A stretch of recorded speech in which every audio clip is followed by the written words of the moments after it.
Note: stay tuned through the end of the outro for an important update. Warning: the SCP Foundation database is classified. Access by unauthorized personnel is strictly prohibited. Perpetrators will be tracked, located, and detained.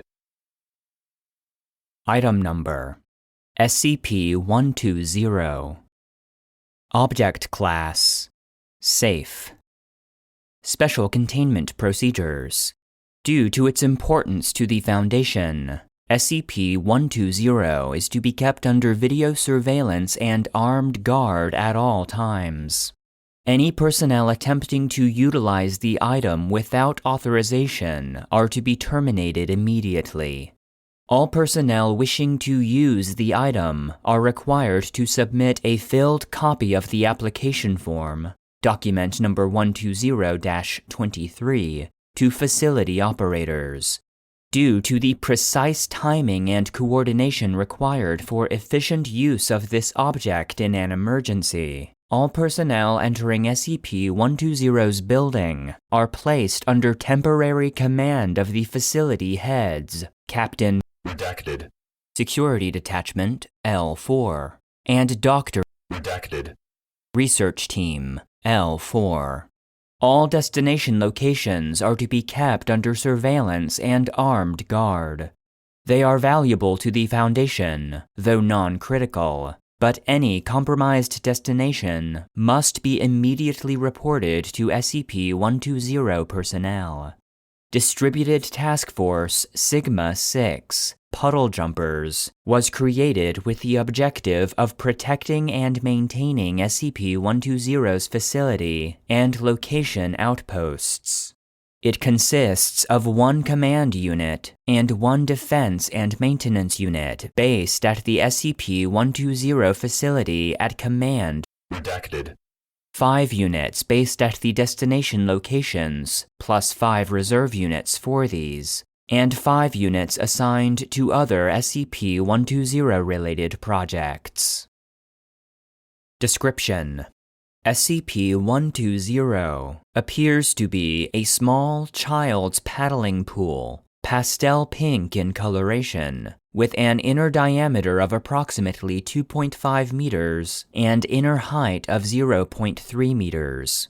The pool appears to have been fabricated from common earth plastics, but has shown itself to be indestructible by any attempted means. See Research Report number 120-32 for a full summary. The pool's structure and response to pressure are typical for such a pool. It will flex when pressure is applied and is soft to the touch, but has amazing tensile strength and cannot be permanently stretched or ripped. What is contained within the pool seems to be a brightly glowing, colored, liquid-like substance, which seems to exist only partially in our dimension. It is unresponsive to manipulation by organic or inorganic means, but the substance ripples and shimmers systematically and regularly, suggesting it exists physically on another dimension. SCP-120's most interesting and useful property is used regularly by Foundation personnel. Human beings, when alive and carrying loads, including clothing, under 37.8 kilograms, are observed to fall through the pool and are deposited at one of 11 destinations. These will be detailed in an addendum. The item will only function in this way if certain conditions are met. The subject must be genetically human. The subject must be conscious. The subject must be carrying weights of under the specified amount, and only one subject must be present on the surface. Test subjects attempting to use SCP-120 while these conditions were not met reported their feet making contact with a smooth surface underneath the liquid, but no significant effects were observed. SCP-120's main use is as a potential means of evacuation for command Redacted. during a major emergency. It is currently stored and maintained in a fortified outbuilding of this facility. To inspect evacuation procedures, refer to document number 120-22. SCP-120 was first brought to the attention of Foundation authorities on August 31, 1992. Local police authorities in Redacted. California were investigating reports of missing children in their jurisdiction and discovered and reported the item on August 31st. Overwatch Command was automatically informed through the usual channels, and a small team of Foundation agents was dispatched to claim and transport the item to Site-19, where it remained for testing over the next 2 years. It was transferred to its present location at Command Redacted. in 1994. Addendum. Document number 120-7. Destructive tests for SCP-120. December 24, 1993. Abridged version. Handsaw, 30 centimeters. No result. Industrial drill, steel bit. No result. Industrial drill, diamond bit. No result. Munition, 9 by 19 mm parabellum. No result. Munition, 556 by 45 mm NATO. No result. Munition, 762 by 39 mm. No result. Munition, 120 mm M830 heat. No result. Cutting torch, acetylene. No result. Cutting torch, hydrogen. No result. Cutting torch, propane. No result. CO2 laser, peak power 100 kilowatts. No result. CO2 laser, peak power 500 kilowatts. No result. Document number 120-10. Detailed explanation of SCP-120's capabilities and destinations. February 12, 1994. Abridged version. SCP-120 possesses the capability of instant translocation of human beings, possibly through one or more alternate dimensions. Subjects using the item are invariably deposited at one of 11 locations. These locations cycle in a specific and unchanging pattern. The 11 destinations and their locations were determined through testing with Class D personnel carrying radio beacons. They are detailed here. Location 1, Pacific Ocean. SCP-120's liquid displays a blue glow while connected to this destination. Subjects attempting travel to this destination are deposited an average of 2 meters above the surface of the Pacific at latitude Redacted. degrees south, longitude Redacted. degrees west. A Foundation ship, SCPS Demeter, publicly the USS Nassau, a meteorological ship, is currently stationed at this location, and personnel arriving through use of SCP-120 materialize inside the ship's cargo hold. Sensitive Foundation material or personnel can be sent here in an emergency, and the ship has provisions for storage of low-threat SCP objects should the need arise. Class D personnel used to dial SCP-120 can be confined and extracted by helicopter or reused, or simply terminated, and their bodies retained in storage. The original Class D and radio transmitter used to determine this location were lost at sea, and might have to be recovered in the interest of secrecy if they were to wash up on populated shores.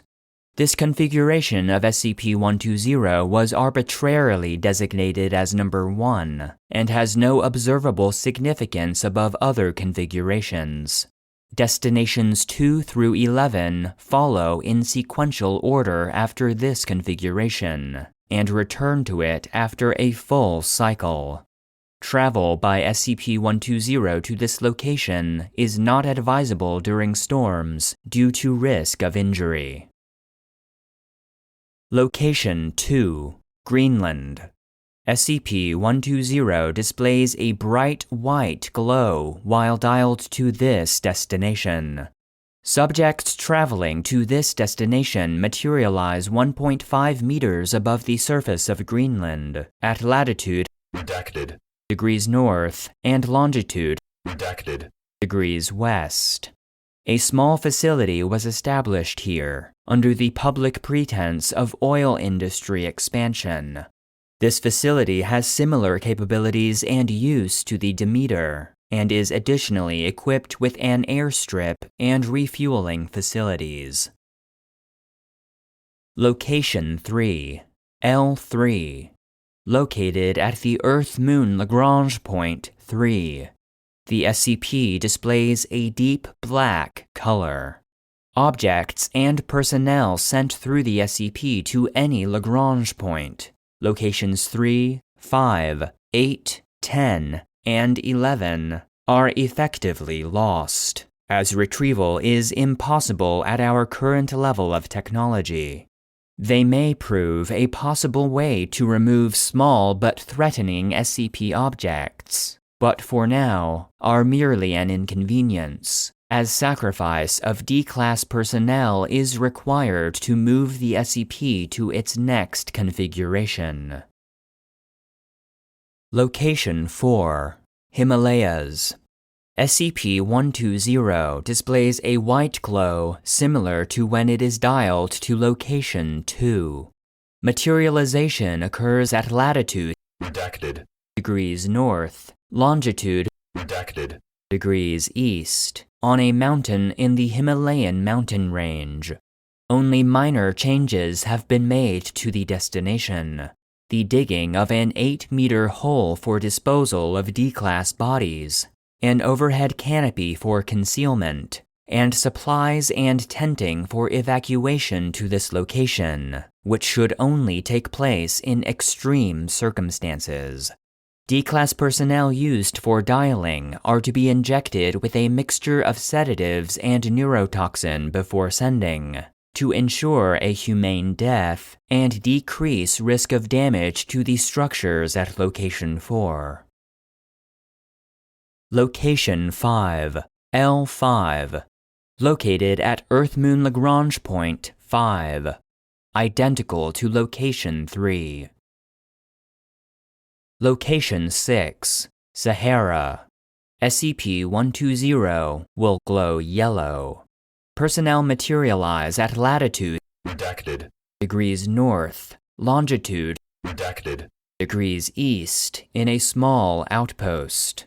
The need for secrecy renders this facility unable to house any significant SCP object, but is ideal for evacuation of personnel and documents from command. Location 7, Gobi. SCP-120 displays a brown glow. This destination is located at a small outpost in the Gobi Desert, latitude Redacted. degrees north, longitude Redacted. degrees east, but is otherwise identical to the Location 6 outpost. However, the expansion of SCP-4024 poses a significant threat to the outpost's operational viability. Location 8, L2. Located at Earth-Moon Lagrange point 2. Identical to Location 3, although shows more potential for SCP disposal, being situated beyond the Moon. Location 9, Mare Imbrium. The SCP displays a subdued gray glow when dialed into this destination. This destination is on a relatively flat section of the Sea of Rains on the lunar surface. Through vast expenditure of money and D-Class personnel, a small outpost has been established there and is considered one of the Foundation's safest locations. Location 10, L4. Located at the Earth-Moon Lagrange point 4. Identical to Location 3. Location 11, L1. Located at the Earth-Moon Lagrange point 1. Identical to Location 3.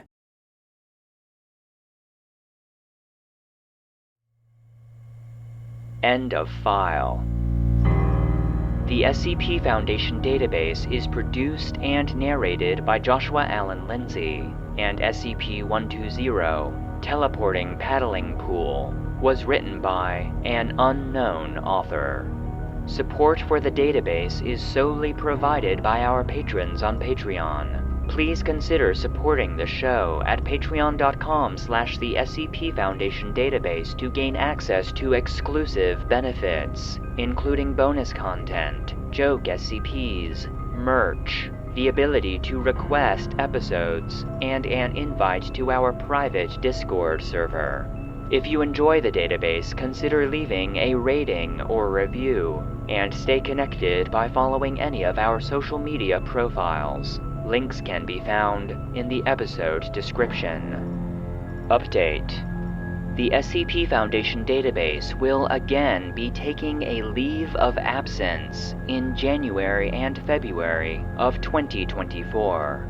Going forward, this leave at the beginning of the year will be an annual occurrence, serving as an important mental health precaution for staff.